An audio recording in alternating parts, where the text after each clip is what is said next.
Неколку кочански поети кои учествуваа на меѓународната литературна манифестација Охридски бисер на поезијата освоија први места и пофалници за учество на онлайн надпреварите.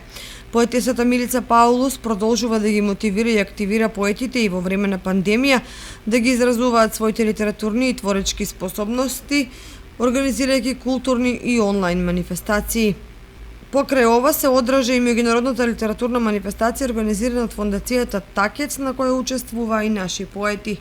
Милица Паулус не остава на мира, не предизвикува стално да твориме и сега се работи за две први награди и на двете манифестации. Прва награда добив на Гордана Коцева и за Охридски бисер, што беше наменска, мораше да се пишува за Охрид.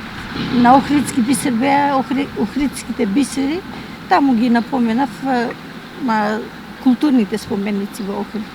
А за Гордана Коцева беше слободна тема и таму имам освоена прва награда. Учествувам веќе трети пат, по пети пат се организира, сега беше јубилеј, меѓутоа поради пандемија, сите знаеме, одложени се сите настани. На манифестацијата за да учества и Марина Гоцевска, Славица Цветкова, Ленче Стоименова, Милица Трпевска, Андреј Јанков, Атанас Ѓорѓиев, Ана Дедова, Петре Ампов и Блашка Стојкова.